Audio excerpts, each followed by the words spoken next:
What's up, Castle Clashers? Rawtism here, and in this video I'm going to break down talents for you guys. I'm over here on the Castle Clash Wiki, and this is an amazing site to get any information you're looking for. It has pretty much everything, guys, so I really recommend it. I will put a link down in the description to this exact page that I'm looking at now, so after the video, if you want to go ahead and check it out and read through it a little better, it might give you a better understanding. And if I don't go completely into everything at the bottom of this page, then you're going to want to go ahead and read that as well.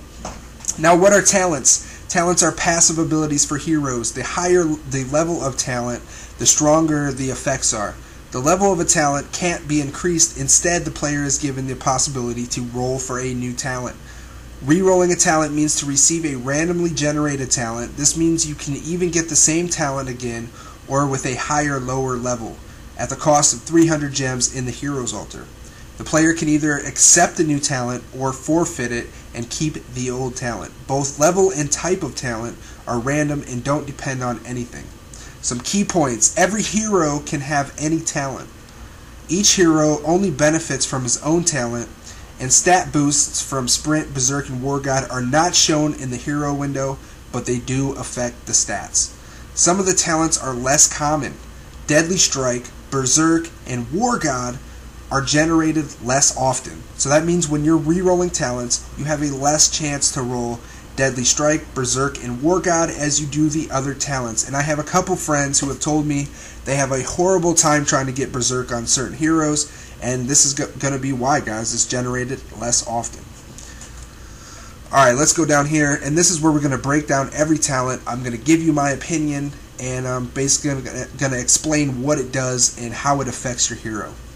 The first one we got here is Revive. Now, Revive is a talent that's going to allow your hero to come back to life after it has died. It'll disappear for a split second, then it'll reappear with a percentage of its hit points restored. And the level of this talent is going to determine what percentage is going to be restored when you're revived. Level 1 is going to give you 10% of your health restored, and 5 of 5 is going to give you 30% of your health restored. Now, this comes in handy in raiding and dungeons, because if one of your heroes dies, you're not going to lose them. When it comes back to life, it won't be taking damage anymore right away, but it can attack until it gets targeted again. Also, in Arena, I have been messed up by Revive heroes a few times, especially Thunder God. Once Thunder God dies and comes back to life, he starts hitting your heroes again. He can proc right away, and it can be just a mess for you. Alright, the next talent is Heavy Blow, and then this talent is really going to shine in boss battles. Each level has a 10% chance to inflict a coma for a certain length of time, and the level of this talent is going to determine how long the coma is going to last. 1 of 5 is going to give you a 1-second coma, and 5 of 5 is going to bring you up to a 3-second coma. Now, each level has only a 10% chance to go off, so that's not increased at all. Now, this comes in handy in boss fights because it's going to allow you to start, it's going to help you start chain stuns. It's going to get that boss stunned for however long, and he's not going to be able to attack you.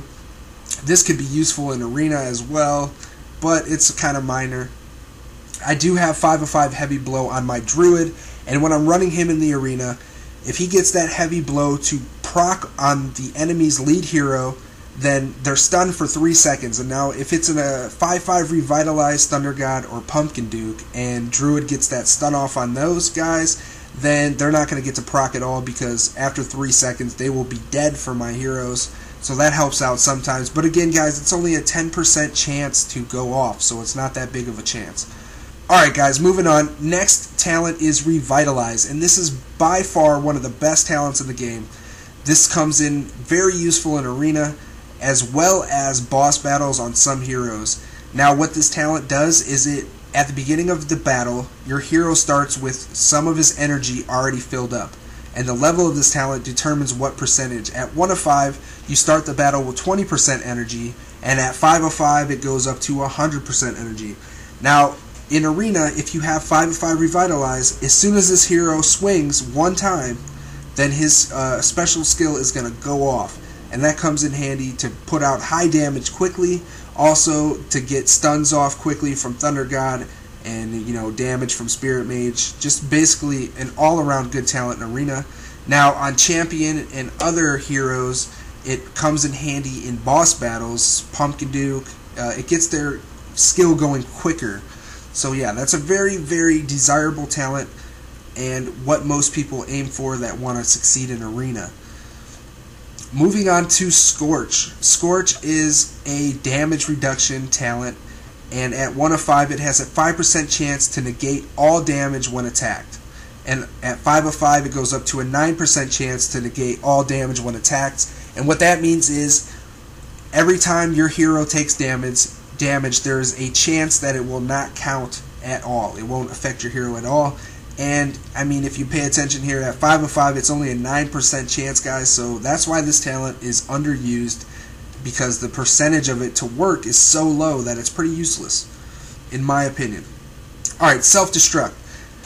Self-Destruct, whenever your hero dies, it will deal damage to all nearby enemies that are by your hero. At 1 of 5 it's 100% damage, and at 5 of 5 it's 400% damage.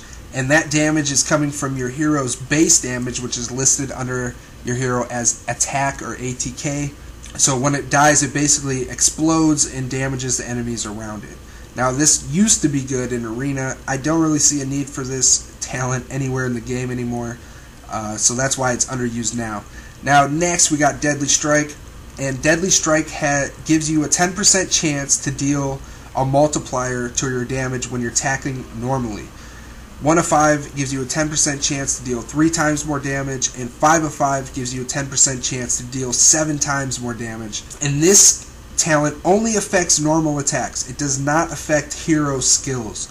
So like when your hero procs and its ability goes off, that damage cannot be multiplied. The only damage that can be multiplied is its normal attack damage, which you can find listed under your hero as ATK or attack.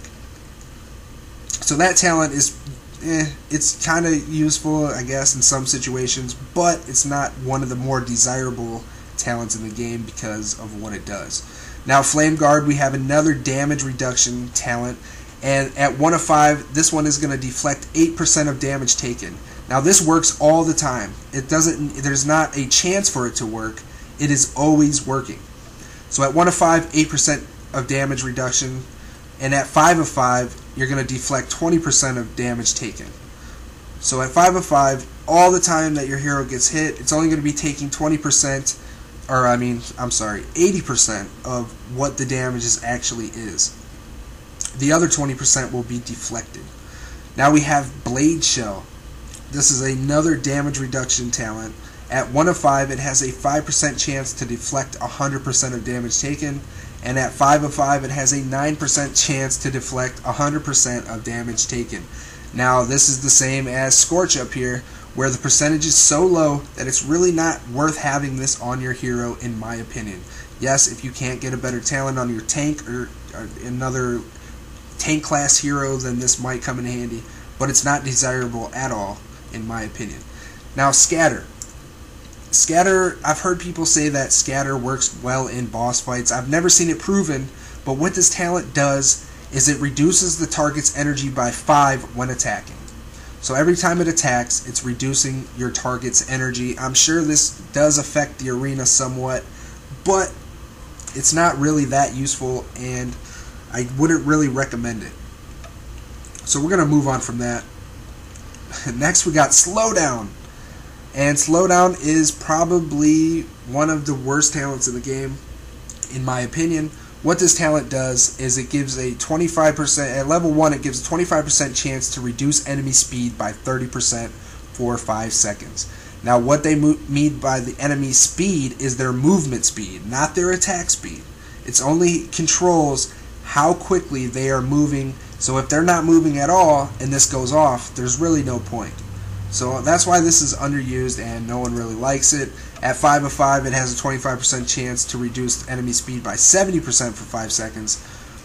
But that's only really going to affect, if the enemy is targeting ranged heroes, because if not, then, your hero is going to run right up to the enemy and take damage anyway. So, alright, we got Sprint. This talent is going to come in handy in raiding dungeons, but mostly I'd have to say Arena, because it's going to allow your hero to get to their enemy altar quicker. Now what this talent does at 1 of 5, it increases movement speed by 10%. At 5 of 5, it increases movement speed by 50%, which is going to make them run around faster, get to that hero altar faster in the arena. And it's also, in raiding and dungeons, going to help procs, because it's going to be, if you have it on Pumpkin Duke's going to be ahead of the pack, getting all the hits on the enemy buildings and stuff like that, giving him more energy. Also, for very slow heroes like Reaper, this comes in handy in Arena because it's going to help them out to keep up with the rest of your heroes. Alright, now we got one of my favorite talents and one of the best talents in the game, Berserk. Now Berserk increases the attack speed of your hero by a percentage that's determined by the level. At 1 of 5, you're going to get a 10% attack speed bonus. At 5 of 5, a 30% attack speed bonus. Now this talent comes in, and on different heroes it's useful in different situations. And for high boss damage, you're going to want this on your Pumpkin Duke, because it's going to allow your Pumpkin Duke to stack and stack and stack at high levels. So that's where all the people who could solo the boss in only a couple minutes, that's where that's coming from. Now, Berserk in Arena, I mean, it is helpful, but it's not better than Revitalize in my opinion. For Druid, it's really useful because it's going to have Druid attacking so much faster that Druid will heal the rest of your heroes more. Now, on other heroes in raiding and dungeons, they are going to attack faster and proc more by theory. So it's going to depend on what hero it's on and what situation you're in. But yes, this is a very good talent. It outweighs a lot of the other talents that you can choose from if you should roll them. So yeah, I do recommend Berserk on a lot of different heroes. We have another damage reduction talent in Stone Skin, and what this talent does is it reduces damage taken. It's always working. It's not a percentage for it to work. It is constantly reducing the damage of whatever hero it's on. At 1 of 5, it's 5% damage reduction. At 5 of 5, it's a 25% damage reduction. This is going to be good on tank class heroes. Then we got War God, guys. Now look, I had a little, I said some information in a rolling video, and a few people questioned me on it. So we're going to go ahead and we're going to explain this here. What War God does, it increases attack by 10%. Attack is your hero's base damage, and a lot of heroes' special skills are based on their attack. Like Druid Heal, he heals a percentage of his attack. Spirit Mage, when she procs, the damage is a percentage of the attack, as well as Ninja, Thunder God, Champion, most heroes like that. Now at 1 of 5, you're going to get a 10% increase in attack. 5 of 5, a 30% increase in attack. Now look over here on the right, guys. Does not affect Druid's skill. So this means it affects every other hero in the game skill other than Druid. And it doesn't just affect the skill, it also increases the attack of your normal attacks. Every time your hero swings, it's giving you that attack bonus, as well as when they proc. So Spirit Mage, Minotaur, Ninja, every hero whose skill does a percentage of the attack is going to be increased. Alright? It does work on hero abilities, procs, and skills, whatever you want to call it. It does affect that, guys. So I want you guys to know that. It just does not affect Druid, because if it did, then Druid would be healing for crazy amounts of hit points, and that's why they didn't have it affect that. So listen, when Spirit Mage goes off, it's Magic Missile. If you have War God, it's going to be, if you have 5/5 War God, it's going to be 30% more damage on that Magic Missile, 30% more damage on that Minotaur proc, and it's just killer. It's a killer talent. It's arguably one of the better talents in the game, and a lot of people underestimate this talent because I don't think they understand that it does affect your hero skills, okay guys, except for Druid. Now, moving on from that, War God is going to be very useful in Arena on certain heroes, very useful in any aspect of the game, in my opinion, for putting out high damage. Alright, let's move down here to Tenacity, and this is a talent that increases hit points by a percentage that is determined by the level of the talent. At 1 of 5, you get a 10% increase in hit points. At 5 of 5, you get a 30% increase in hit points. And this is going to be good on low hit point heroes, but mainly for tanks, because it's going to really boost their overall hit points, keeping them alive longer. They'll be able to survive and tank and take damage a lot longer with this talent. Now we're going to go to one of the newer talents, and that is Life Drain. And what Life Drain does is it recovers a percentage of your hit points each time the hero makes an attack. At 1 of 5, you get 1% of your hit points back, and at 5 of 5, 5% of your hit points back each time you attack.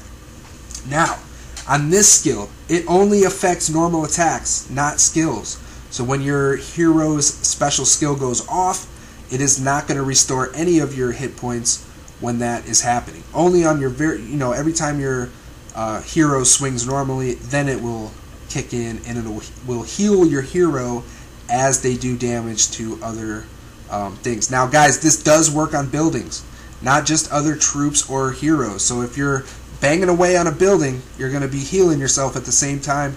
And I had this 5 of 5 on my Spirit Mage months ago. It was kind of cool. I liked messing around with it. I think it'd be a lot better on certain heroes, but it's just not a talent that I'm interested in for what I do in the game. But yeah, it's a pretty useful talent. Enlighten, this is a new talent also, a newer one, and Enlighten increases the percentage of XP you earn from battles. At 1 of 5, the hero is going to get 20% more XP from battles, and at 5 of 5, it's going to get 100% more XP from battles, which means double the XP that it would normally get without this talent. Now, this talent comes in handy when you are trying to level a hero, obviously, and it's going to level them a lot faster. I actually have 5 of 5 Enlighten on my Minotaur, who is at 7 stars on his way to 140, and I'm going to keep it on him until he catches up with my other heroes, or until I can roll the talent that I really, really want. Now, this talent, I don't see it, the way I play the game, it's not very useful at lower levels, but at higher levels, 100 and up, it is really going to help your hero level a lot faster. Alright guys, we have the last talent here, and that is Bulwark. And Bulwark is a new talent. I'm a big fan of this talent. I have never really rolled to, high Bulwark, but I have rolled some. And what this talent does, it increases your attack and your hit points in battle by a percentage that's determined by the skill level, or the level of the talent. At 1 of 5, it's going to increase both of your attack and hit points by 4%. At 2 of 5, it's going to increase by 8%. At 5 of 5, goes all the way up to 20%. Now look over here, guys. Does not affect Druid's skill. So what does that mean? That means this affects every other hero in the game's skill besides Druid. So yes, it does affect Spirit Mage proc, the Minotaur proc, every other hero's proc besides Druid. And when I say proc, I mean that's when their special ability goes off, like Druid's Heal, Thunder God's Lightning. You know what I mean. Alright guys, so this is a very good talent, because not only does it increase attack like War God, it increases your hit points at the same time. Now it doesn't do as much as War God, but it's not too far off. At 5 of 5, 20%, and you get the hit point bonus as well. So guys, I hope that you understand that Bulwark and War God, they will make your hero's skills hit for more damage. Alright guys, so make sure you remember that. Alright, down here, each talent level increases might by 20. So if your hero has 1 of 5, your hero is going to have an extra 20 might just from his talent. And if it's 5 of 5, an extra 100 might just for your talent. So if you're trying to raise your might for the arena bonuses, or the titles or whatever, you're going to want to look for extra heroes that have higher talents, because it's going to actually give you more might than you would if it only had a low talent. Alright guys, now down here, it's going to break down attack speed for you guys, damage deflection, damage reduction, and give you some recommendations for what they recommend. I'm not going to get all the way into that. I just wanted to go over each individual talent, and hopefully this helps you guys a little bit. I know I've probably been rambling on, but hey, thanks as always for watching. I will see you guys in the next video. Take care.